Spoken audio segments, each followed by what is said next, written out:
This here is my 1991 C4 Corvette convertible that I purchased from my father, who owned it since new. I practically grew up with this thing. It had been in my father's garage my entire childhood and was rarely driven. Today it has just over 11,000 miles on the odometer. There she is, 11,200 miles. This one's also a 6-speed manual, which is fantastic, and it's all original except for this radio. I also really like that it's convertible. It just makes cruising so much more enjoyable, and it's pretty easy to set up and take down the top itself. You can see with one person it's really no problem, and then that right there will do it. There may or may not be a small elephant in the room, so I'll just address this up front. Greg, why did you have to buy this car from your dad? If he seemingly doesn't drive it, and it doesn't sound like he has for the past 30 plus years, why didn't he just give it to you? I wasn't raised that way. I was raised to expect to work hard for anything I want in life. I have to earn what I want. I don't just deserve it inherently. My dad certainly had to earn it when he bought this thing new. We worked out a number that we both agreed on. I have wanted this thing since I was born practically. Again, I saw it just rotting in the garages of the houses we lived in growing up, and to be able to call this my own today, for the price I paid, this is a heck of a car.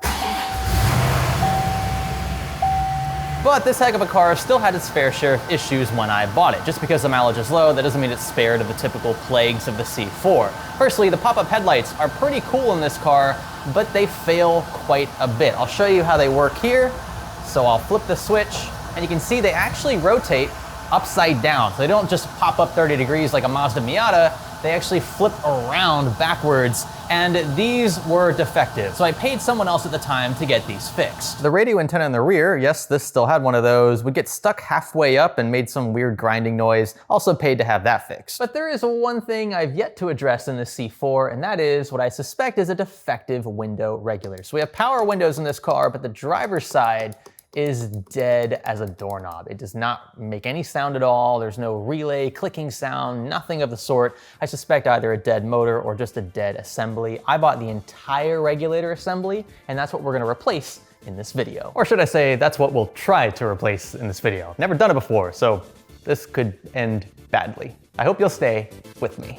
The 3500X from Corsair is an ultra-versatile PC case with support ranging from ITX to EATX and cooling options galore. Enjoy a wraparound glass aesthetic and space for up to 10 120mm fans, ensuring an ideal blend of both form and function. Back Connect motherboards are also supported, along with multiple large radiators and ample space for even the beefiest of graphics cards. So learn more about the Corsair 3500X by clicking the link below.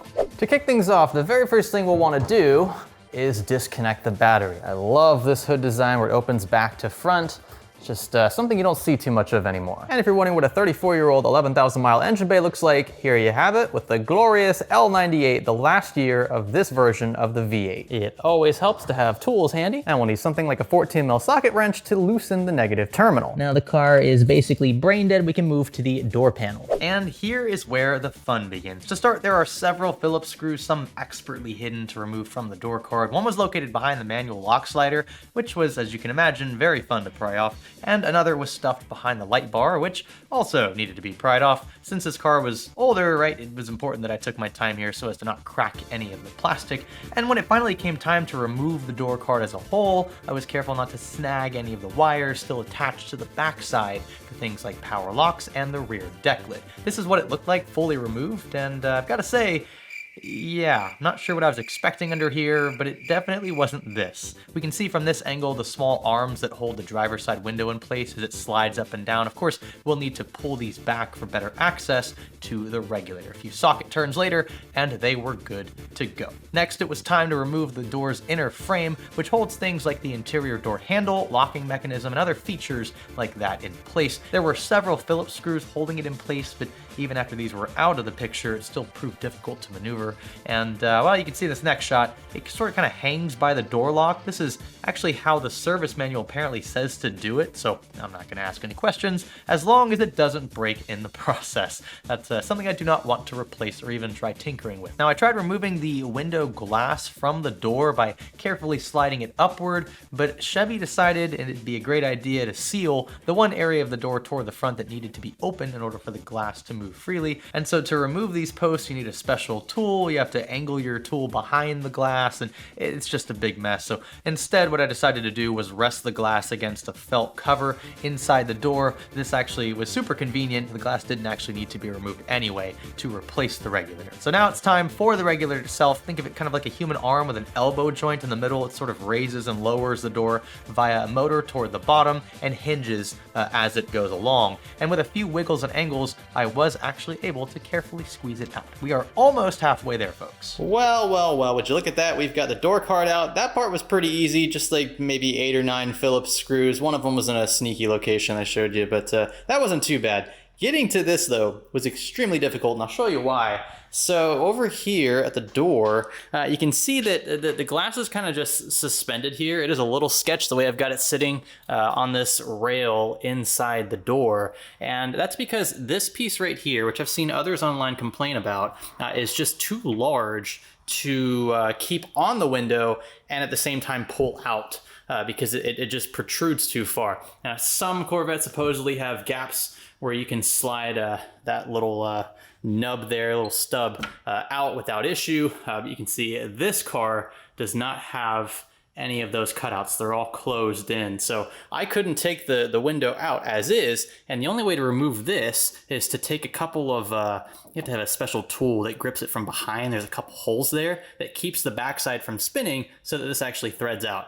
So very frustrating, not sure why that was designed that way. But the good thing is I was able to sort of keep the window suspended like so without issue. Now I know for a fact I ordered the driver's side regulator, but you know, sometimes they get mixed up. When they pull them off the shelves, they pull the passenger one instead. That would mean the car stays down for a few more days. Not a huge issue, just know that I haven't actually unboxed this and looked in it yet, and I've had this sitting for over a month, so I'll be pretty upset with myself if that is the case. I definitely should have checked earlier.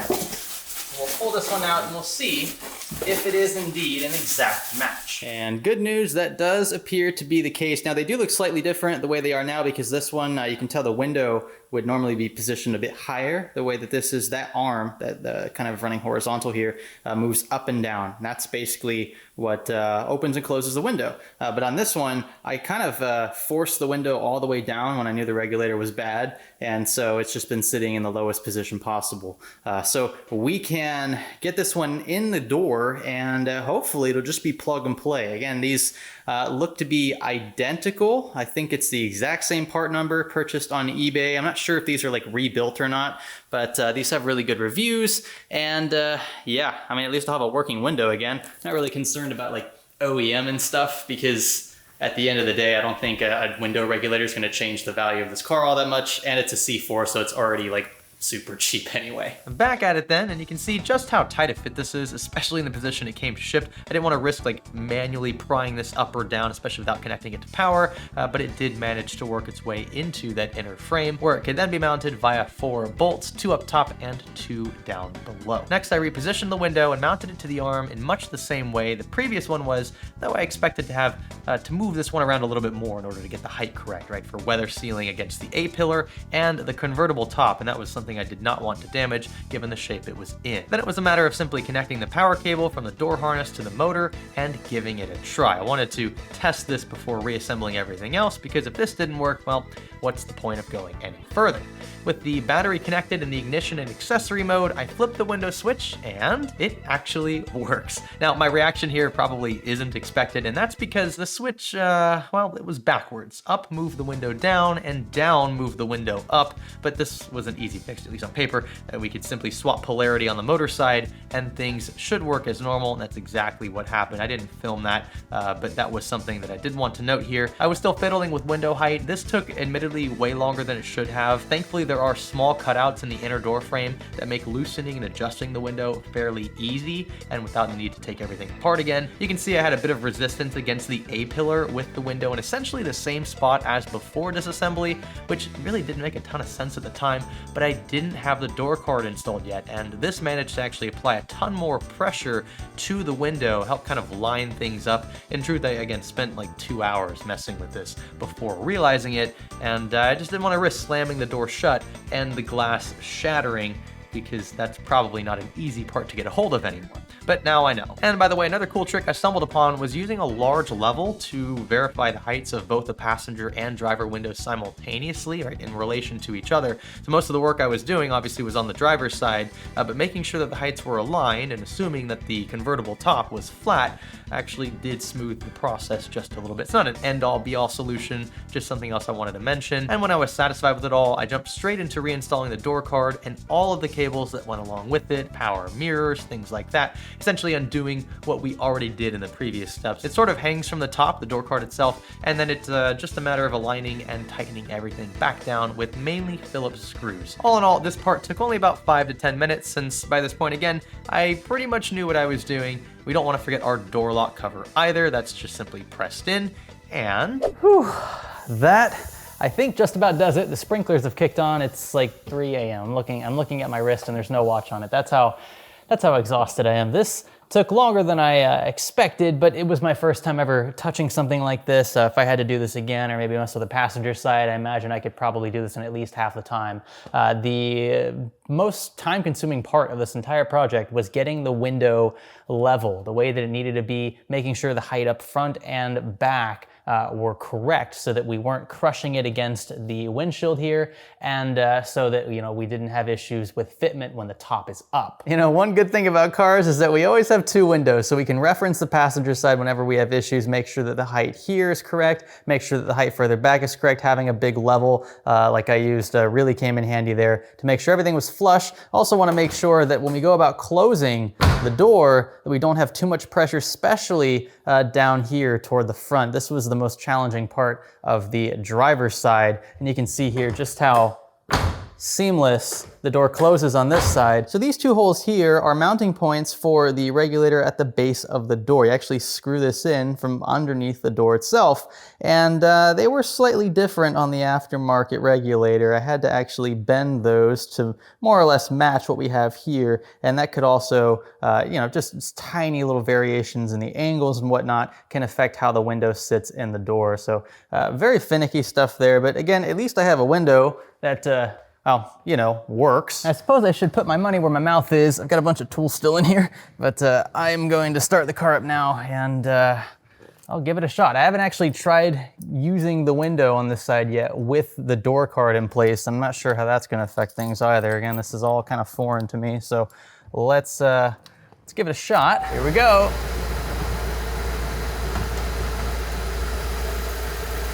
All right. The window's really dirty. But other than that, seems to work out pretty well. Now let's see, with the window up,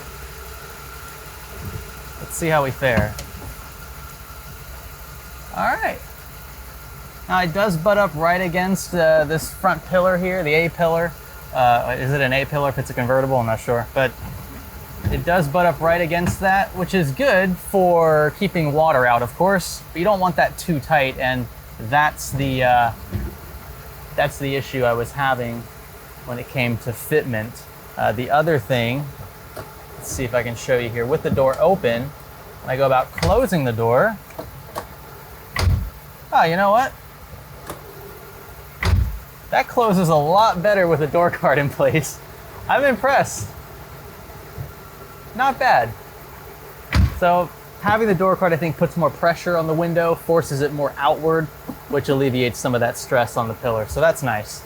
All right, a job well done. We did it. It wasn't too bad. Just like 5 hours of tedious work.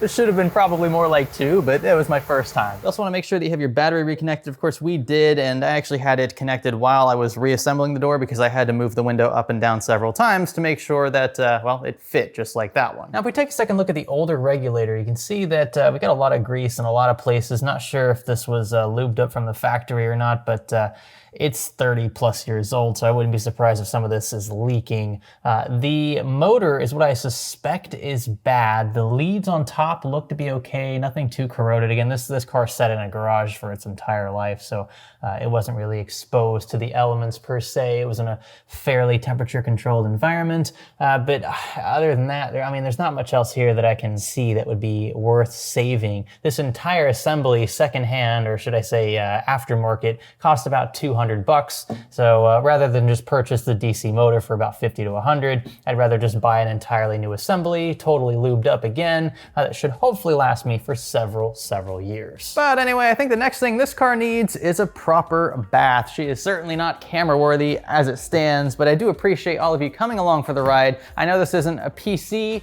but fixing anything usually has the same approach, the same tactics, the troubleshooting aspect, which we didn't really have to dive too much into here, and just the sheer discipline of knowing how to disassemble something and then retracing your steps to reassemble it. That is something that you can take anywhere with you. I'd rather learn how to do this stuff myself, save some time, maybe in the long run, save some money certainly, and learn a thing or two in the process. This stuff is so fun. This is like computers, but supersized. How can you not love cars if you love computers? Thank you so much for watching again. If you enjoyed this one, let me know by giving this one a thumbs up. Consider subscribing if you have not already, and consider sticking around for the next one. My name is Greg. Thanks for learning with me.